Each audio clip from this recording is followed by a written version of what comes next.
तुम कहते हो कि पढ़ते तो हो, लेकिन कुछ समय बाद सब भूल जाता है, और जब भूल जाता है तब भीतर एक गहरी निराशा उतर आती है, जैसे मेहनत व्यर्थ चली गई हो। तब मन कहता है देख लिया, मुझसे नहीं होगा। लेकिन मैं तुमसे कहता हूँ, ये भूलना तुम्हारी कमजोरी नहीं है, ये तुम्हारे पढ़ने के ढंग का परिणाम है। तुम याद इसलिए नहीं रख पाते क्योंकि तुम पढ़ते समय जीवित नहीं होते। तुम वहां होते ही नहीं जहां शब्द हैं। मनुष्य केवल वही याद रखता है जिसमें वह पूरा उपस्थित होता है। तुमने देखा होगा, कोई तुम्हें अपमानित कर दे, कोई तुम्हें बहुत प्रेम दे दे, कोई घटना तुम्हें हिला दे, वर्षों बीत जाते हैं, वह दृश्य नहीं मिटता। तुमने उसे याद करने की कोशिश नहीं की थी, फिर भी वह भीतर दर्ज हो गया। क्यों? क्योंकि उस क्षण तुम पूरी तरह मौजूद थे। तुम्हारा मन भागा नहीं था, तुम आधे नहीं थे, तुम पूरे थे। स्मृति का जन्म ऐसे ही होता है। तुम जब पढ़ते हो तब अक्सर भीतर जल्दबाजी होती है। मन कहता है जल्दी करो, बहुत कुछ पढ़ना है, समय कम है। इसी जल्दबाजी में तुम शब्दों पर तो आंख चला लेते हो, लेकिन अर्थ को अपने भीतर उतरने का समय नहीं देते। यह वैसा ही है जैसे कोई व्यक्ति भोजन को बिना चबाए निगल ले और फिर शिकायत करे कि शरीर में ताकत नहीं आ रही।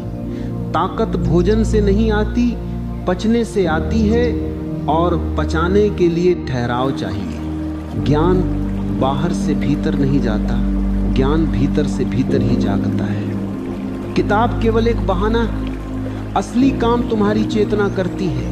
लेकिन चेतना तब जागती है जब तुम भाग नहीं रहे होते।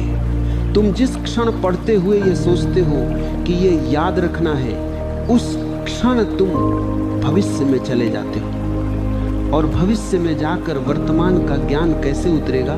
तुम्हारी सबसे बड़ी भूल ये है कि तुम पढ़ते समय अपने आप को जांचते रहते हो। हर 2 मिनट बाद भीतर एक आवाज पूछती है, समझ आया या नहीं, याद रहेगा या नहीं, कहीं भूल न जाऊं। ये आवाज शिक्षक की नहीं है, ये डर की है। और डर स्मृति का सबसे बड़ा शत्रु है। डर में मन सिकुड़ जाता है, बंद हो जाता है। बंद मन में कुछ टिकता नहीं। कभी तुमने देखा है कि बच्चा कैसे सीखता है? वो किसी चीज को याद करने की कोशिश नहीं करता। वो जिज्ञासा में डूबा होता है। वो चीज को छूता है, तोड़ता है, पूछता है, खेलता है। इसलिए उसका सीखना गहरा होता है, उसमें तनाव नहीं होता। तुमने पढ़ाई को खेल से हटा दिया है और बोझ बना दिया है। बोझ स्मृति को कुचल देता है। तुम कहते हो कि यह समस्या तुम्हारी है, लेकिन मैं कहता हूं कि ये लगभग हर उस व्यक्ति की समस्या है जिसे परिणाम के डर में पढ़ना सिखाया गया है। बचपन से तुम्हें सिखाया गया कि नंबर जरूरी है, रैंक जरूरी है, चयन जरूरी है।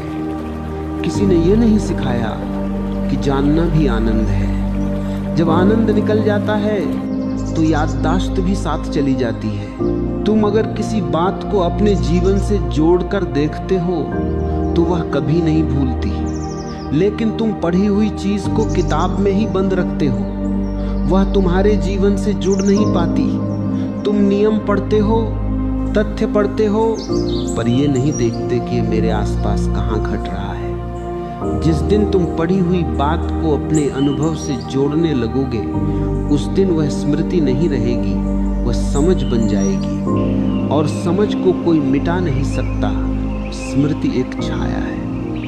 अगर तुम ज्ञान के पीछे भागोगे, छाया भागेगी। अगर तुम ज्ञान में ठहर जाओगे, छाया अपने आप आ जाएगी। तुम स्मृति के पीछे भागते हो, इसलिए वह दूर भागती है। तुम समझ में ठहरो, स्मृति पीछे पीछे आएगी। तुम बहुत बार यह भी करते हो कि थके हुए मन से पढ़ने बैठ जाते हो। मन पहले ही बोझिल है और तुम उस पर और बोझ डाल देते हो। फिर शिकायत करते हो कि कुछ याद नहीं रहता। थका हुआ मन विश्राम चाहता है, ज्ञान नहीं। जब तुम मन की इस अवस्था को नहीं समझते, तब तुम खुद के साथ हिंसा करते हो।